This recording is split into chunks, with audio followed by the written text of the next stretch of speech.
There's problems with beats. I've been living the single life for a whole 2 years until recently. All I know is women are a double-edged sword, bro. Like, they can keep you on task, they can keep you motivated, or like they'll keep you accountable. They'll be like, hey, you didn't do this, you didn't like call you out, like put a mirror in front of you. Yeah. But at the same time, they can be a distraction. Yeah. Like, and if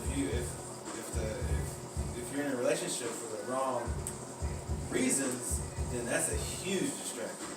Because the right relationship, that woman is going to motivate you and push you in areas where you're, lacking at. Well, what would you call wrong reasons? Wrong reasons, like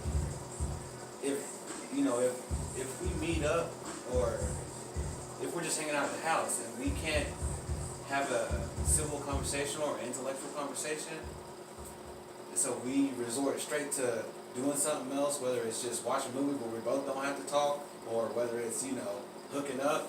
Like that's the wrong relationship, because you have to be able to Yeah, well, and I feel like y'all both should be challenging each other to progress and get better as people. Yeah. Like, I mean, you're supposed to be each other's helpmate.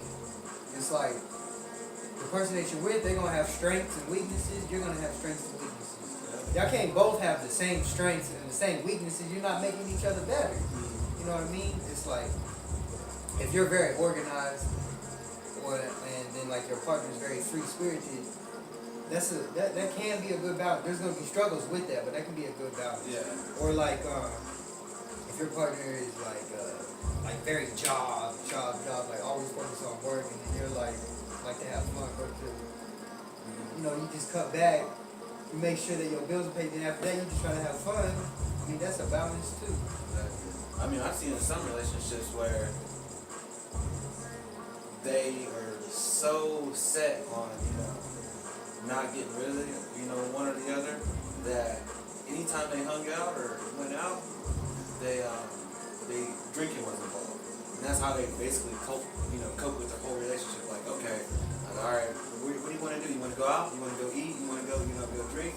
It's like they they just couldn't just chill. Like they couldn't be around each other like like best friends are. So, man, it's complicated. I mean, we could sit here and point out all the variables, but I mean, it's just as complicated as when you gonna do your cardio versus when you gonna lift heavy. Alright, maybe it's a little bit more complex than that. But yeah, y'all, welcome to the podcast. We just let y'all in on a little little shindig before our shindig. But what do you think about working out with your partner? Your life partner. Because I've always had, maybe it borders the lines of like a fantasy, or because it's like I've always wanted somebody that I can just work out with. Yeah. That person's just gonna be hard to find, because your drive, your intentions, your goals is gonna be different than your partner's.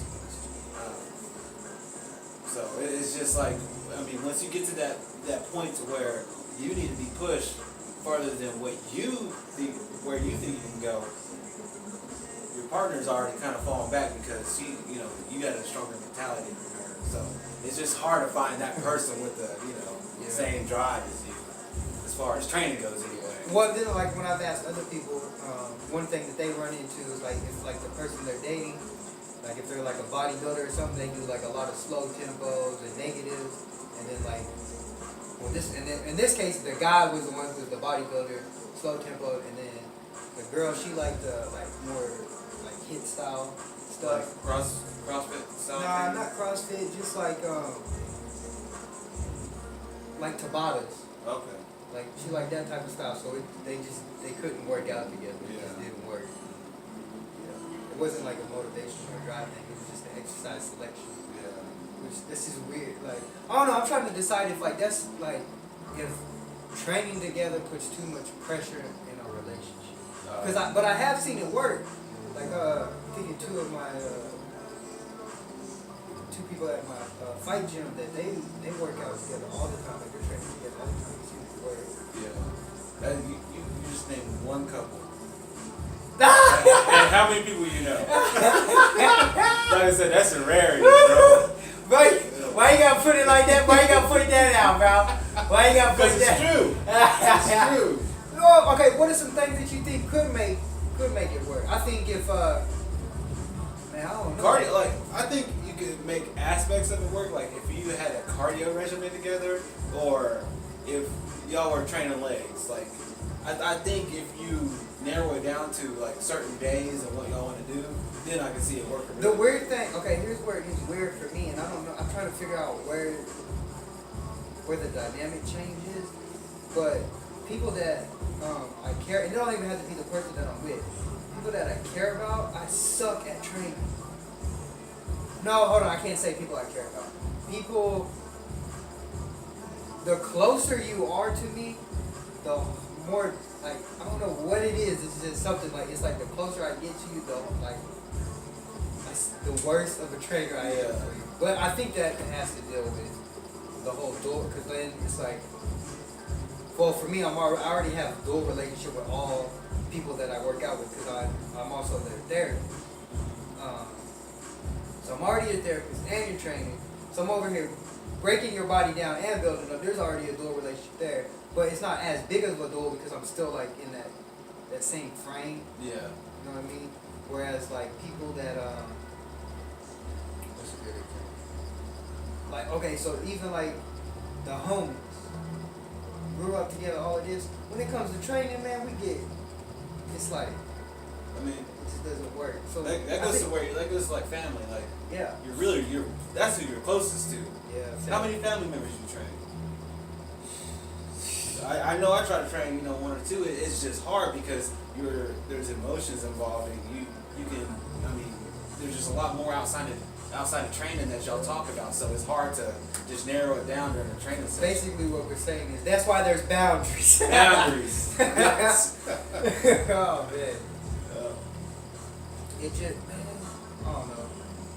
Well, it's also like,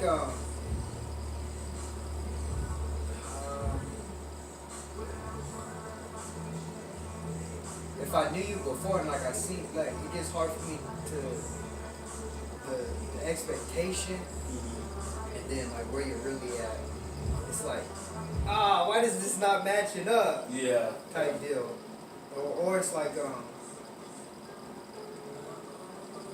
I either try to push my family too hard, or I don't push them hard enough because it's like I want to find that balance of keeping them there. Because like the more child, like if you make a workout too challenging, people, it doesn't matter who they are, they don't.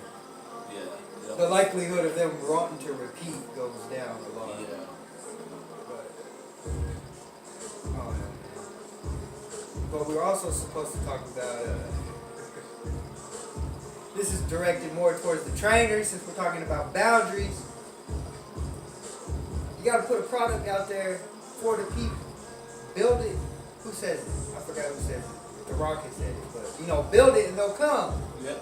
Instead of like telling people, come train with me, like, show them what they're getting. Like show them what's up. Like why should they work with you over 4-star? Or why should they work with you over 10 gym? Or even if it's online training, like why should they work with you instead of Jimbo? You know what I mean? Like what's the difference? Because you can sit here and say, come train with me, we'll get you right, we'll get you in shape. That's what everybody else is saying. So what's the difference between you saying it and another person? Yeah, what are you doing to get them right and get them in shape? Well, I'm designing a custom workout plan. Who's not? Or who's not even, or like, even if they're not, they're at least saying that they are, so that doesn't separate you. It's like, And then, so now a big thing that's becoming a big cliche, and it's really starting to irk me because I started with this whole thing is it's like, we'll get you right, mind, body, and spirit. Okay, good, you're gonna say that. So what are you doing for them spiritually? Go ahead, you advertised it. So how are you gonna help them spiritually? Do you even know like where they're at on their spiritual journey? Do you even know how to lead somebody spiritually? Are you right spiritually? You know what I mean? Like if you're wishy-washy spiritually, when you're trying to work with somebody else, you're gonna make them wishy-washy spiritually. It's like you gotta have your strong foundation. And this is another thing with trainers. And this we're not even on the spiritual anymore. It's like if you don't have a foundation of what you're doing and you don't have a routine and you're not doing something, how dare you tell somebody else to do it? Exactly. Like if you're not logging in your workouts, you're not logging in your meals, how dare you tell somebody else you gotta log your workout, you gotta log in your meals, you gotta track your macros. Do you track your macros? No? Okay, so why are you having somebody else do it? Especially somebody else that is just now starting their journey. Like that's not something easy. There's people, at that, like, do you log all of your macros and stuff all the time? No. And you're at one of the top levels and you don't even do that. So how somebody, right off the street, how are we gonna expect them to do something like that? Exactly. Yeah. Just throwing too many. What's the analogy? Too many tools in the toolbox. Yeah. Too many tools. But yeah, in the it's toolbox and just stuff. too much because it's hard enough for someone to even stick to a diet, to stick to a workout regimen. So when you tell them they gotta log in this, they gotta do this, they gotta get their body fat tested, they gotta drink a gallon of water. Like that's a lot to keep up with. It takes a certain mentality, it takes a lot of time for a person to build up to that. You can't just throw all these different variables all at them at once. So it's ridiculous, man. It's ridiculous. It's way ridiculous. So look, here's what I'm gonna tell you. If you really are gonna advertise mind, body, and spirit, then you gotta accept the fact that you're not gonna be a true industry personal trainer. Because in the industry, you're not we're talking about boundaries. You're not allowed to be their friend. Somebody's gonna have to, fix this if I'm wrong somewhere. But I don't see how you can guide somebody spiritually and not care about them on a deeper level than just the money that's in their pocket. Like if you're not there on a friend, at least on a friend level, you're not gonna be able to help them spiritually. Yeah. Mentally, you can help them, like you can push them, you can make them mentally stronger, but there's no way that you can't have a care for somebody and their goal and like them as an individual, their own individual journey in order to guide them spiritually. Like it's impossible. You can't. Like, how do you do that? Because if you know how to do it, you let me know. Because I really don't. Because I can't care about you on a spiritual level and not. There's a lot of people out there preaching it. And just because you tell somebody, never mind, I won't even go down there. That's gonna make a lot. I won't even go down there. Let's go ruffle too many feathers. I might come up later on, but let's go ruffle too many feathers right now. Oh yeah, then another thing, like, how you gonna yell at somebody because they had a cheap meal, like they messed up on some cookies, but over the weekend you was eating pizza and you was doing all this, or not even over on the weekend, but you always going out to eat, you always going to different restaurants to eat, but you tell your people you need to cook the food, do all of this. Nah, man, you gotta practice what you preach, like. And then when they mess up, you should be able to understand, like, yeah, it's hard, but just building it one block at a time. Like, man, let's use a concrete example. You get Jane, she come in here, she's drinking pop, she's eating out twice a day. So baby steps if you changing her diet. Get her from drinking pop at every meal, be like, all right, you can only have a soda with one meal a day. That's it. You're not gonna cut them down. Oh, you can only drink soda one time a week. That's too big of a change, too fast. Yeah. Like they're gonna collapse. Like they might go make it 2 days. They're gonna drink that pop. 1, now they're starting all over with the sugars. 2, now they're starting all over on the mental game. And now they're gonna feel like, oh man, I grow mentally. Yeah. Like it might not be an instant thing, but it's gonna add up slowly. So you just set small goals. All right, for this first week, you're gonna go 3 days in a row. We're gonna drink one pop with one meal. They knock that out the first week, then you change it up. All right, this week you're only allowed to drink pop. Let's say lunch. You can only have pop with your lunch. After lunchtime, no more soda. It's all water. And usually the person that's drinking pop, they also drinking coffee. Yeah. So you cut their, and they're drinking coffee like all day. So you tell them, the first week you just tell them after 4, no more coffee. Yeah. And they just do that for a week, and you might even have to go 2-3 weeks with them, no after 4, because they might slip up in there. So it's just little baby steps. You can't make all of these sudden changes. Like So to piggyback off what you're saying, everybody reacts to certain. let me grab water real quick. I'm listening to you though. Let me grab water. Everybody reacts off of certain. Everybody reacts off of certain, like certain comments or certain gestures a certain way. So how do you, being a personal trainer, how do you get a feel on what type of approach to take to that person? If I don't just ask them straight up. Like, cause some people, they would rather get told they can't have nothing over, them being, slightly cutting it out. Cause I had clients that, I'll give them a cheat meal a week, one a week, and they end up cheating like 3 or 4 days. They're like, oh, I was better off not ever having a cheat meal. So it's like, how do you know, what to say or how to approach that person? So well, that's part of my intake too, because I'll ask them like, okay, what are some of the things that you struggle with, and those types of situations. And it's like, because I do have a client. This is one of my online clients where it's like, he went ham, like all the way in. He changed all of the habits, and then it was like one day, I think it was close to Thanksgiving. He had like some pies and all of this, and I was like, man, you've been doing good. Don't think about like that you cheated. You just treated yourself to something. You rewarded yourself for all the hard work that you've been putting in. So, but if I know that somebody is struggling with sugar addiction, then I'm gonna wean them off. But if they're in their training, they're mentally strong, I'll try to go cold turkey at first. But one of the things I do is just directly ask them, like, I'll ask them about other habits that they've had. Like if they've been a smoker, and I was like, well, how did you quit smoking? And they're like, well, I took this step, and I already know you can't just quit cold turkey. Yeah. Because there are people that can quit cold turkey. Like my dad, he quit smoking, boom, cold turkey. He was able to do that. And then like he started dipping, then he quit dipping cold turkey. Like there's people that can do it. Like for me, if I don't want to do something, then I can just not do it. Yeah. But I wasn't always like that. I used to have to, you had to build up that fortitude. You had to build up that mental. Like, no, I don't need to do this. Yeah. So I usually I'll ask them about other experience, about other habits that they've had. Because some people just have addictive personalities. Like that's I think just have an addictive nature. I think that like how they grow up in the household that they grew up in has a lot to do with how you approach them too.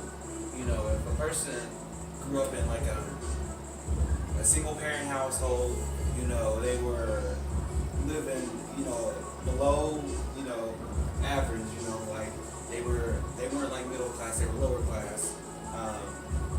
To me, they're gonna have a stronger mentality of how to, or they're gonna be more consistent and more motivated to do something.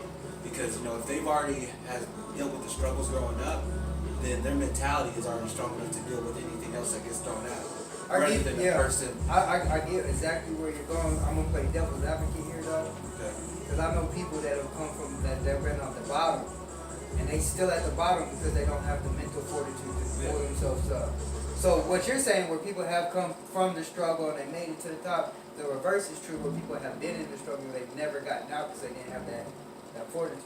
And then there's people playing devil's advocate again. There's people that have had that luxury their whole life, and they're like, no, forget this. I'm gonna go get it on my own, and they went and got it. So, it's about. I know what you're saying. Yeah, I just wanted to play the. And I was being pretty broad about it. Like, I mean, yeah, you're gonna have those people on different levels, like But then again, it's just one of those things you can't create cookie cutter programs. Yeah. And be like all this stuff matters. Is what I'm saying. Yeah. Okay. Matters. If you just want to be one of those trainers that is making money off people, then fine. Yeah. Because there's a lot of trainers out here that they suck. Yeah. they really suck, but they're making some of the most money Exactly. just because they know how to sell, they know how to, They know how to talk. They know how to present. they know how themselves. to, yeah, they're car salesmen in the training. It just so happens to be that way.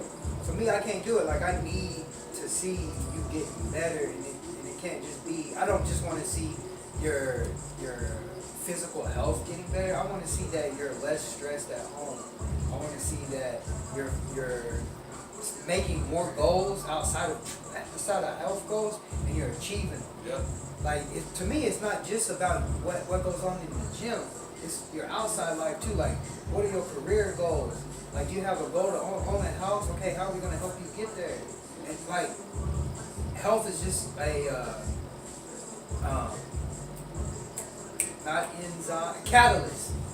You know, getting healthy, getting in the gym, that's just a catalyst to fix the rest of your life. Yep. You know, it's like Jordan Peterson says this: if you want to change the world, clean your room. Clean your room. Get your room clean, and then work. Like, you can't fix anybody else until you're good. Exactly. So it's like, okay, you want to change the rest of your life? Get your health right. Yep. Because when you're healthy, you're gonna be able to do more things. You're gonna be able to tackle more stuff. You build a routine. You build a thing that you do consistently on a day-to-day basis. So, like you said, like who's the artist or who is the Jordan Peterson. Jordan Peterson. Yeah, psychologist. He said, you know, in order to go ahead and repeat that because I forgot exactly what he said. I don't want to butcher the man's quote. Oh, well, no, well, so what he's saying is, if you want to change the world and clean up the world, clean your room. Yeah. Like, who are you? So if you create a routine in the gym and you do something on a consistent daily basis, guess what? Your whole life is going to be routinely, go by routine. You're going to be like, okay, I got to get this done, I got to get this done, I got to get this done. And before you know it, you've created a whole different outcome, a whole better lifestyle for yourself. Yeah. And and I'm still learning and growing and doing all of these things. Because, like, for me, like, this is not a journey that's going to end tomorrow. There's not an end to this. When this journey ends, I'm no longer here. Like, it's that type of deal. Like, you know what I mean? Like, as long as I'm breathing, I'm going to be trying to grow. I'm going to try to improve on different aspects, you know? Like, do we want to keep it training? So, like, keeping it training wise, like, I have a obsessive person. I get addicted to certain training things. So, like, if I'm on, like, a strength kick, man, that's all I want to do. I'll forget about cardio. I'll forget about all these other things. I'll forget about balance. I'll forget all of this other stuff. Because I'll just get on a kick. Or I'll get on a kick about, just building muscle. I just want to build muscle, and I'll forget about all this other stuff. Yeah. And it's when I find that balance that the best results come. So I'm just trying to take that approach, the balance, the holistic method to my life. It's like, can't just be work. Can't just be work. You gotta have fun. Exactly. Like, you gotta have fun. You can't just can't always give. You have to, nourish yourself. Like, you can't help others and you be struggling, like, if you're not healed and you're not healthy, you can't give that energy to somebody else. Exactly. So, one thing I've been working, like, this whole year has been about me trying to find that balance. Because I went way overboard on the work side for a little while. Yeah, I catch myself doing that sometimes too. Like, you get focused, like, cause you all in. Like, I'm a bodybuilder. So I'm a competitor. You're a competitor. You're an MMA fighter. When you get focused, and you know that here, 3 months or however long, a month, you about to have, about to step in that ring or step on that stage and have one of the biggest moments of your life. Guess what? Nothing else matters. Nothing else matters. It's 0 to 100, and then I also have a business, personal training. You're like, you gotta remind yourself, okay, I can't be ignoring everything. I gotta keep improving in all aspects of life. So yeah, I get what you're saying. It's hard to keep that focus like that. Man, but it happens. Like, but when you get the right people around you, they're gonna help you. Like, they're not gonna ask for more than what needs to be. So it helps to have good people around. And then, so that's another thing. Because I've always been an introvert, and not just like momentary introvert, like introvert where like I disappear for weeks at a time, or like I'll be talking, like I won't talk to nobody. Everybody be like, "Where you been at?" I don't even know where I've been. Like I used to go to the woods, man. I'd be out in the woods 2-3 weeks at a time. Be trapped. Like I was a nomad, so I wasn't around people forever until I get to the next town or whenever it was. So it's like, cool. I can just sleep right here. Nobody bothering me. The only thing that's gonna bother me is an animal, and they're not gonna bother me really. Yeah. So now I'm trying to get into where I only need momentary recharge. So I'll like go through. I'll just instead of having to go a whole week or a whole like a long period, I'll just try to recharge throughout the day. Like I'll take an hour. That habit bowl I was telling you about, I have it set an hour of meditation or just learning. Cause like if I'm learning or studying, that kind of helps. If I'm learning and studying alone, it's kind of like the same thing with me, just being alone and meditating. Yeah. So I'll pick between the two. I'll usually try to. I won't go more than 2 days of just studying or 2 days of just meditation. I want to find that balance, and it's hard for me to get more than just that hour in. Yeah. So I try to switch it up that way, but man, just balance everywhere. Exactly. It can't be. What's the word? Overbearing on one thing. No, not overbearing. You just can't hyper focus on one thing. But one thing that does help is I've tried to align all aspects of my life to be working towards the big goal. Yeah. So like even my fight career, I've been working it into where my training is going. I was working with that, the healing aspect, my meditation. Now I'm using my meditation time to also focus and get my mind right for the fights. That's when I'm getting my mental reps in, getting all that in. So it's like everything just trying to align, and it's been smoother. And now it's just trying to, the personal life, trying to get more balance in that life. Yeah. It's like, It's a I'll roller ignore it. coaster. Yeah, man, still learning. I'm young. Yep. I Hey, got we all time. learn. We all learn. Yeah. Life is a learning process. Yeah. So the point we're trying to drive home is find that balance. Actually, one thing I want to say, it just popped into my head. I feel like it needs to be out there. You can't do anything in life for somebody else. You can't want to be healthy to keep a man or a woman. You can't want to win a fight to impress other people.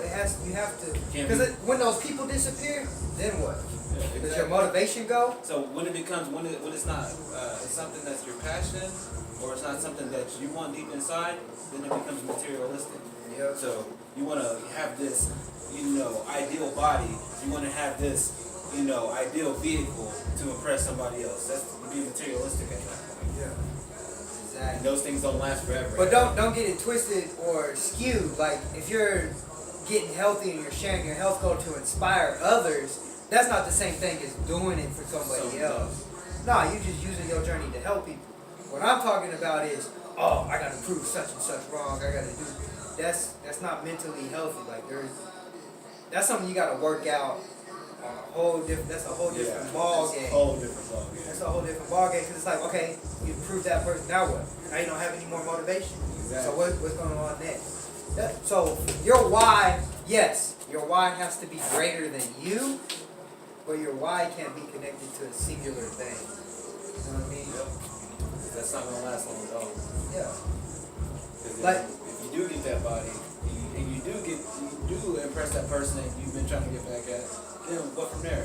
You're gonna be back in the same situation, or so there's all variables. Are you gonna be content, comfortable again, and let yourself go? So Because it's even like champions. I don't know a single. I haven't followed a single champion, or that that champion that was the highlight. They were always talking about. I got to get there. Not just like fight champion. I'm talking about in all sports. It was like they wanted that, but that was just at the surface. They had other reasons leading up to it. It was like, well, if I'm the champion, I'm going to get this money. And when I get this money, I'm going to be able to help my family. I'm going to be able to help my people. That's their why being greater than them, but it's not on one person. You know what I mean? It's not tied up onto one thing or trying to prove it. Like, not only does your why have to be greater than you, but it has to be greater than a singular thing, Yeah. That's all I wanted to drop one more that way, you know. So the key points is have your why be greater than you. Have your why be greater than you. That didn't work out. I'm sorry. And create balance in your life. Find the balance in your life. Make sure there's harmony. Now remember, Did she bite these or did she? I think she bit him. She bit these? Yeah. Or she might have pulled. What does it look like? Does it look like a bite or a pull? Hey, if you ever have chocolate, no, Yeah. no, we ain't gonna talk about. We don't have chocolate. Really ain't over there eating chocolate. But y'all, remember, when it comes to fitness, boom. You can never beat. Oh, he messed it up, y'all. Don't listen to him. You can never do too damn much fitness. Man, we appreciate y'all tuning in.